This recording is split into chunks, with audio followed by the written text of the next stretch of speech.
Good morning, everybody. Hello. It's August 11th, 2020, and this is episode 76. Bum, bum, bum. If this were like a sitcom or an anime, this would be kind of like a flashback episode. That's right. Oh yeah, there are those episodes where you flash back and review everything. Yeah. And And morning, Kathleen. sometimes those are throwaway episodes, but not this one. This one, Not this one. this one will change everything. This one's we're going deep. Yeah.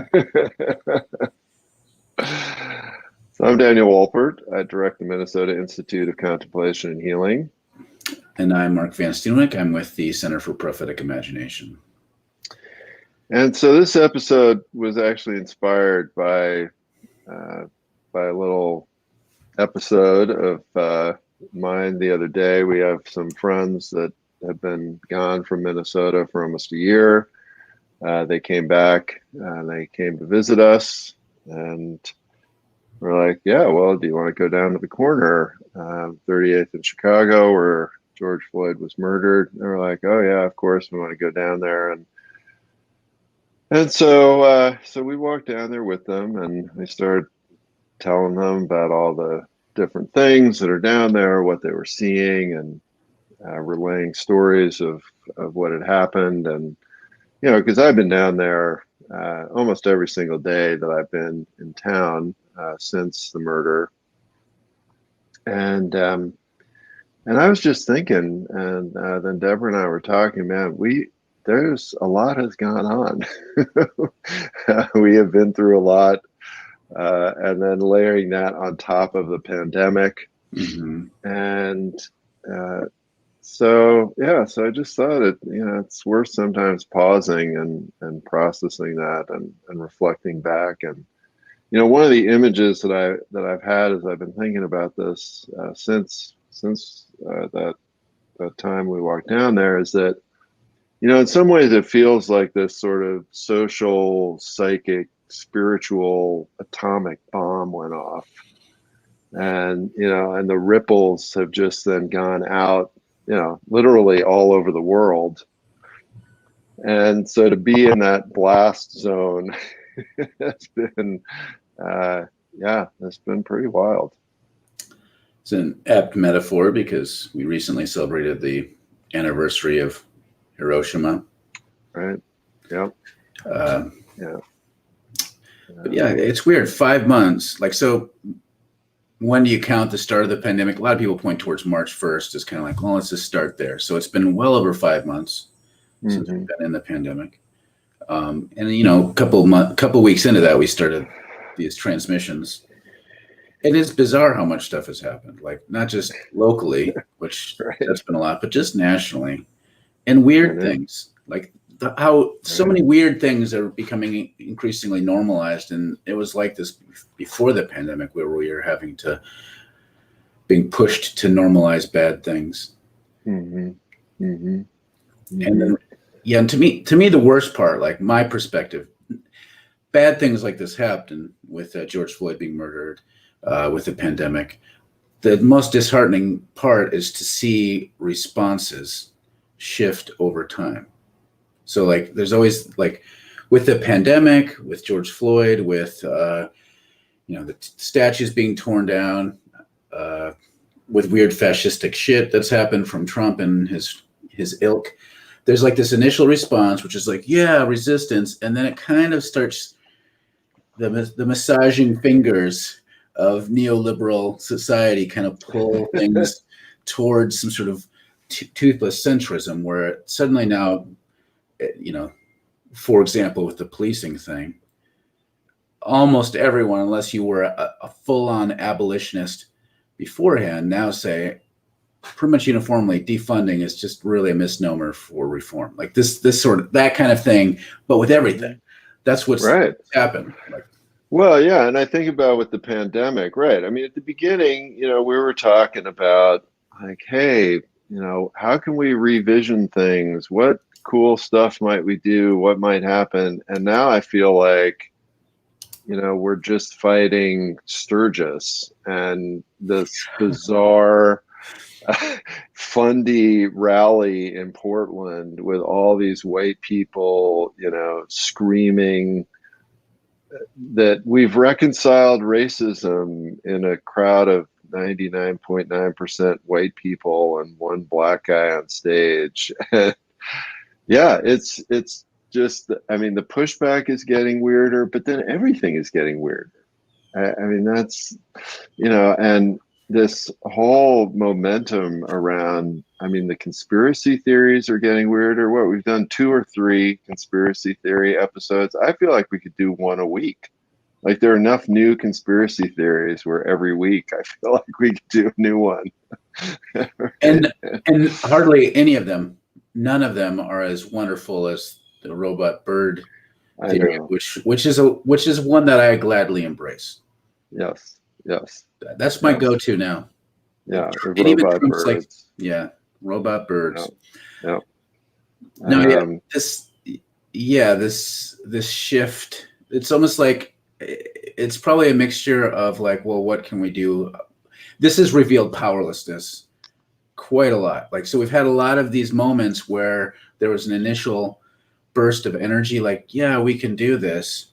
And then we see, oh, we weren't really able to push things hard. And so you get this sort of fatigue that I find many of us who've been involved in movement stuff for a while,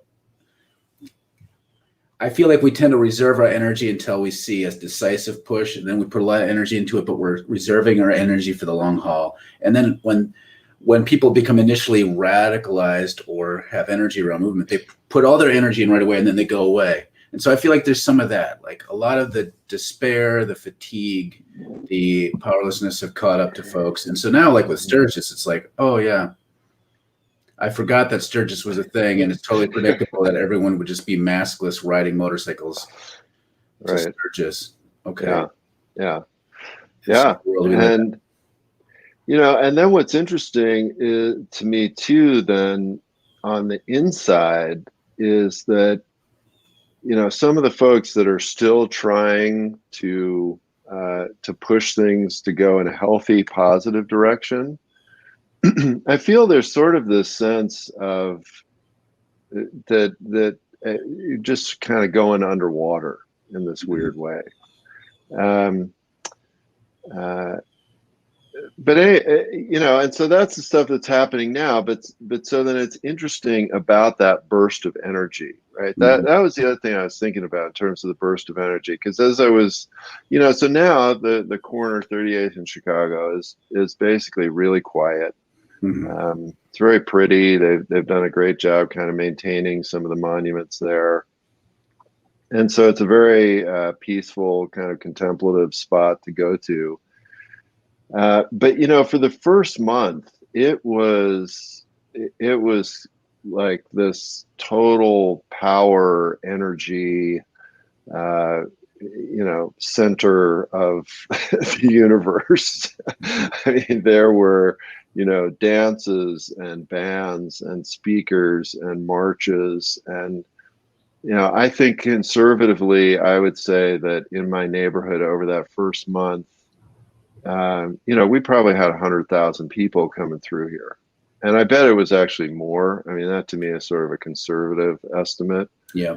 And every day I was going down there, and there was just some further other wild thing going on. And, and so there really was this major release of kind of this people power of like, this is horrible. There are many things that have happened that have been horrible. And then it dissipates outward. And a lot of the early kind of opportunist folks, they've moved on to the other places. We were talking about that beforehand. And then those of us who are still here, we're sort of now slogging away in this bureaucratic policy phase of everything, which, honestly is a lot more boring and difficult and kind of weird. And so it's fascinating to me how that blast of energy occurred, and then you start thinking like, so yeah, where'd that go? What happened? What was that even? And it's hard because that burst of energy is exciting and it's useful. Mm-hmm. So like, Yeah. so all the people who felt pressure a month or two ago to push hard against policing, now they don't have to push hard if they don't really care about it. Right. Right. It's like the initial thing. So I'm sure every major city has issues like this, but Minneapolis, it seems like it seems relatively recent that we've had large homeless encampments at parks, right? Before then, it was more invisibilized. I'm not sure exactly all the dynamics. I mean, I've worked close to homeless friends for a number of years, but I don't really have a sense that lots of services were cut. It just somehow it reached this tipping point where like we're going to all be homeless in the same space as a sort of political thing. And so it put a lot of pressure. And so like the city parks were like, hey, we'll let you hang out in the parks. And then after a while, like there's no political will to like figure out a long-term solution. So now it's like, okay, we're just going to keep moving things around. And so people get tired and then we can just ignore homeless people again. Like that's what seems like is happening. That's happening with policing. It's nationally, it's happening with the pandemic. At the same time, like this is where I have hope in the midst of all this. Here's a great comment from Kathleen. These transmission episodes have changed how I view policing and how I respond to people who criticize protests and looting. I've lost some friends, but I'm getting new ones. To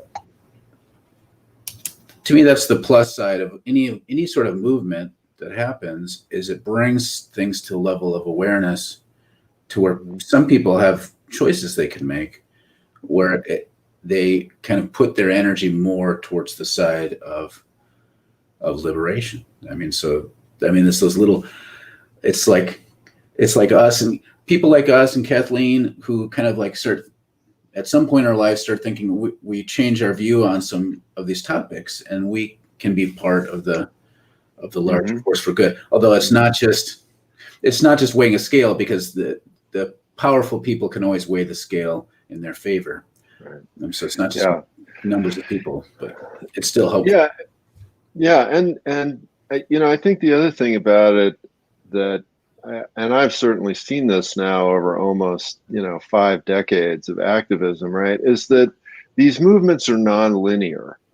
No. Right? And we tend to think of, change and growth and things as linear, right? So the George Floyd thing happened. So now we've got a direct line to policing being better and society being better and all of that. And that's not what happens, right? And so, you have that burst of energy and it starts to change all kinds of things, as Kathleen says, it starts to change people's minds, more people be aware, or relationships shift, groups and organizations, and you really don't know where things are going to bubble up next and where the change and shift is going to come from. And it may be that the Minneapolis Police Department and the city, they don't figure it out. It may be another city or another place that actually gets it or figures it out. And that's still a result of that blast of energy, but you can't predict that. And that's one part of it that I think is very fascinating and very unnerving to those of us that, like linear processes. Yeah, we want to know that we all want to know that we are putting energy into things that will bear tangible fruit so that we can connect the dots between our actions and the net results. And just, we can't really do that. And so it takes a lot of faith. It takes a lot of faith. To me, it's the same as like being told that, when you preach the gospel, you're just planting seeds and who knows where they'll sprout up. Right. It's the same kind of thing. Kathleen writes, I share what I learned from you with a group I belong to that is discussing the book White Fragility. That's nice. Thanks for engaging Thank you. Yeah. Going back to a comment. Robot birds. Or cyborg cardinal. It's hard to know exactly. And like the robot bird thing is gains traction and people mention that. I even had somebody yesterday say, wow, there aren't a lot of birds outside. And they were like, oh, no, wait, they're just robots. And they heard that from us. And now they're in the robot bird category. Planting just one seed. One seed. It's like the little boy in the Starfish. That's right. An illustration. That's right. Series writes, this video cast is keeping me sane.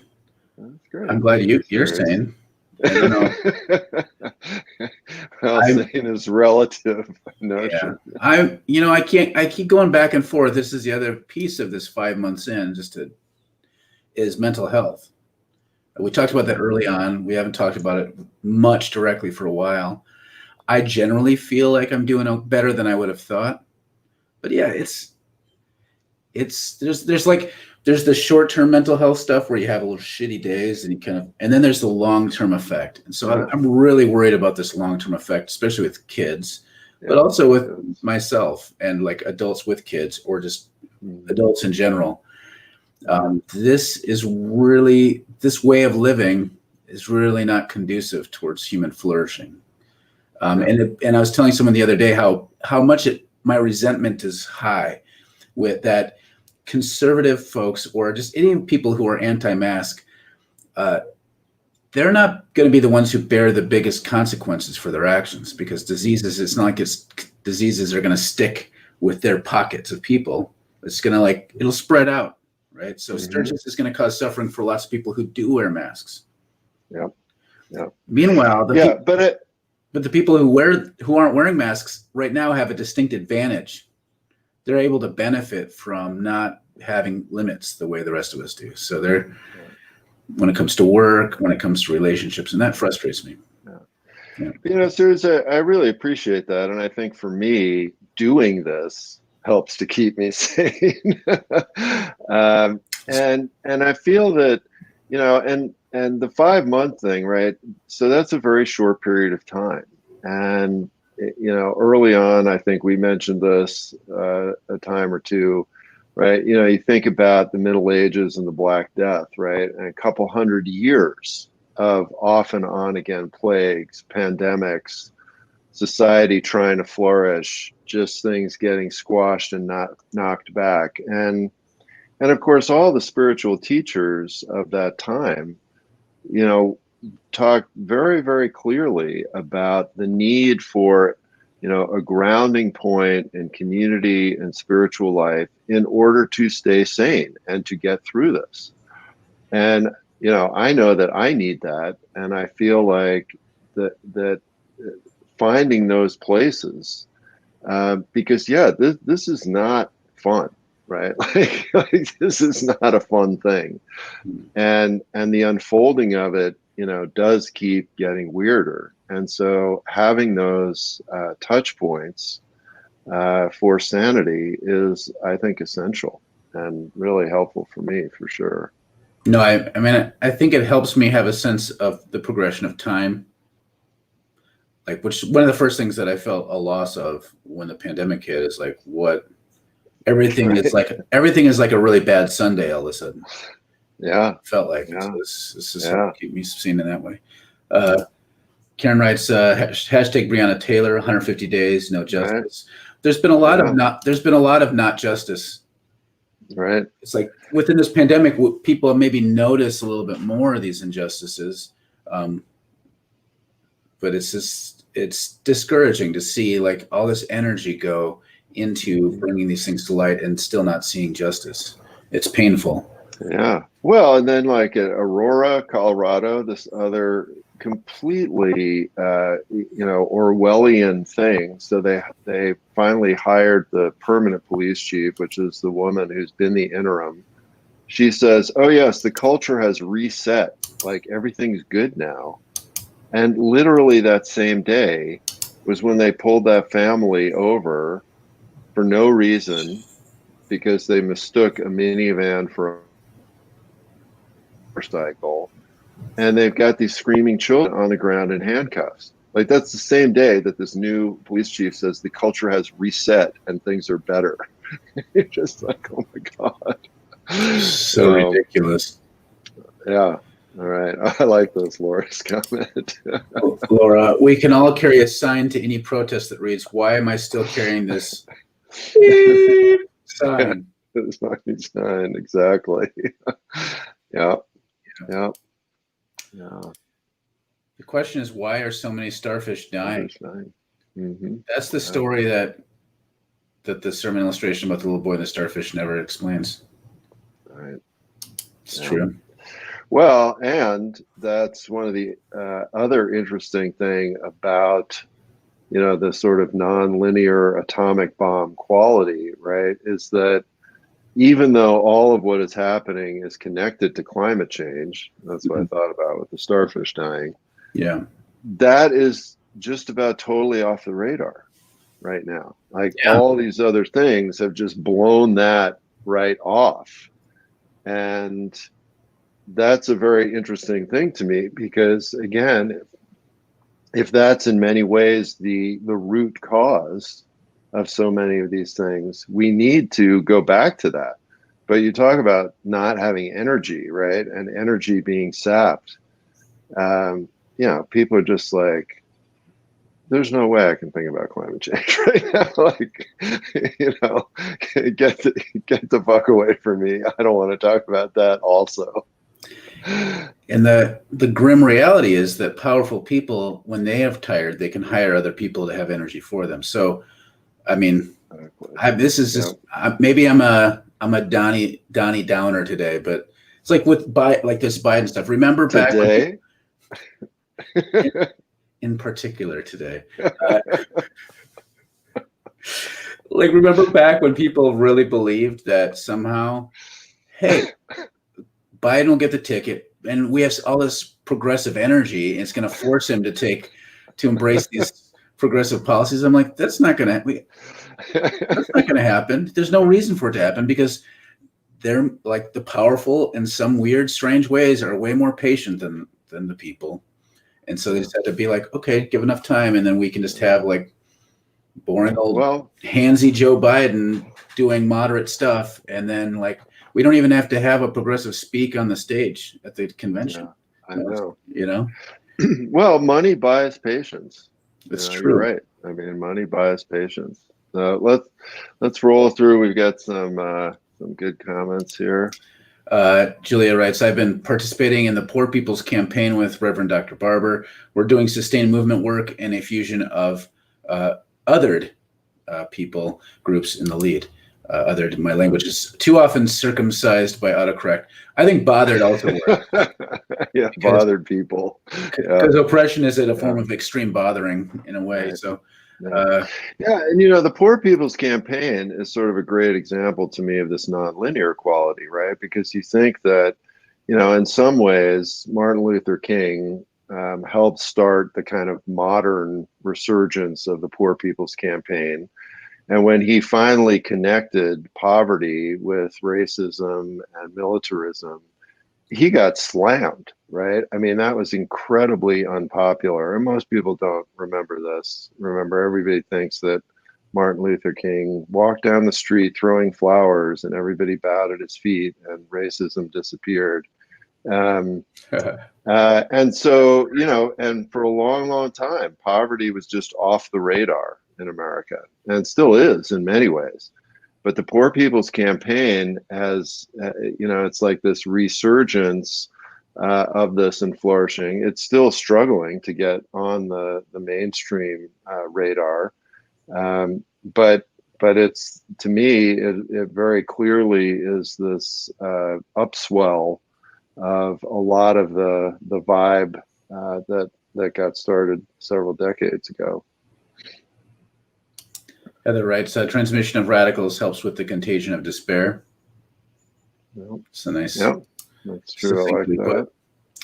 Gus writes, Seattle had 25-ish% reduction in police budget. Then they had something in the works to try to actually abolish maybe a week or two back. Haven't done too much reading on the specifics and where it is now, but it is exciting. It is exciting. Yeah, and it's actually, and that to me is an example of, you never know where this energy is going to go, because Seattle, even though they didn't have the actual event happen there, I mean, right now they're light years ahead of where we are in Minneapolis with all of this, which in a way seems very weird to me. But I think it is that a testimony to the fact that when this spiritual kind of energy for change goes out into the world, yeah, you just don't know where it's going to take hold. And yeah, they're doing some very, very interesting things there that I wish we were doing a lot more of here. Amen. Phoebe. It's been really helpful, even for a half hour a day, to think intentionally about what's been going on. It's been very easy to kind of spin out mentally, feeling helpless and stuck. The robot birds definitely help. Praise be the robot birds. Yeah. Right. Yeah. And that's really what spiritual practice in general is about, right? Is pausing for that reflection. Because we don't do that, and we just get on this conveyor belt of life and activity and habitual pattern and survival and all the things that we've got to do. And yeah, to even be able to take half an hour a day, it's amazing the positive, potentially positive impact of that. Right. Yeah, Julia, you made this comment before, right? Three in every state, they can't take us all out. I mean, that's learning from the past, because there's a whole generation of leadership that was successfully, in a lot of ways, wiped out in the past. Catherine writes, I really appreciate what you are saying about things not being linear. The idea that I somehow should be able to affect direct linear political change if I were only right and righteous enough has been fucking with my mental health. Yeah, or competent enough. Like, it's easy to be made to feel like you're incompetent, especially in radical circles, because like the order is large of what we need to accomplish, and we're individually don't have that much power to do it. So it feels like I actually feel like unless we have a radical transformation of our imaginations, once you make a shift from being a kind of a capitalist cog who doesn't question things, but feels anxious about not being able to live up to the American dream, if you go from that to the left, you actually feel shittier. Because the American dream, in some ways, if for a lot of people, is almost kind of more achievable than justice is for a lot of people. So it's like, so if you still have that success-driven mentality, which is really embedded heavy in leftist spaces, it can make things worse, especially because you know more of what's going on. Yeah, I mean, Catherine, I've talked to so many people who are in that place right now. This feeling like, why can't we get this going, make this happen, and really, we should be able to affect these changes. And I also think it comes from so much of the toxic Christianity we've been talking about. Like, if I just pray right, God will make it all better. And the humility of the spiritual life. I mean, I feel like one of my most valuable, helpful practices over time for myself is just embracing my own insignificance. Like, just, meditating on my insignificance. And paradoxically, that's very empowering. But yeah, to really recognize, like, I can't do very much of anything, certainly in terms of these bigger issues. But that's always what, spiritual masters have talked about. And but all these other things really mess us up. No, I remember I use this example all the time because it was very potent. When I used to do a podcast called The Iconocast, and one of the things we were trying to do is interview older radicals who stuck with it, because there's some wisdom there, because a lot of radicals don't. And we interviewed a woman named Mary Jo Letty from Toronto, who was in a religious order. She left the order to focus on the work of hospitality they were doing with immigrants. She was also she's also a scholar of Hannah Arendt. But I asked her, like, how do you keep with it? And she said, well, Every day I do what's at hand to do that day. And at the end of the day, I say that was enough. And I remember getting so pissed off at that. Because for me at the time, and for a lot of radicals, the fire of discontent or anger or despair is what kind of pushes you. But it's like, no, you just do what you have at hand to do that day. And at the end of the day, you say it was enough. And like, that's the humble path that Dan's talking about, or at least how I interpret it, is like, you can do what you can do, and then that's enough. Like, not because you think it'll accomplish anything, but it's really it's the gift you have to give, and that's all you can give. So it is enough. And I also think that this has just been made a lot harder by industrialization, right? We have this notion of incredible power and control over the world. And I think that, I mean, back in the Middle Ages, I have never read anything where any people had this idea that they could fix what was going on. Like, that just wasn't an idea that ever got surfaced, really. Maybe God could fix it, but not individual people. And now we have this notion, like, we can fix stuff, and really, mostly we can break stuff. Just as a quick aside, I had a friend who was commenting, not to say this is necessarily for better or worse, but part of the downside of shifting from the moral religious model of understanding society to a health model is that shift towards, now we can name diseases and fix them. It's the way we think about every societal ill as a type of disease, rather than to think about it in terms of, in response to social evils, we need to develop virtue, which is more of the way that we would have thought about it more in the past. And so there's some gains and losses with that shift. Going back to some comments, Lol Mark, love your emotional honesty. Thank you. I try.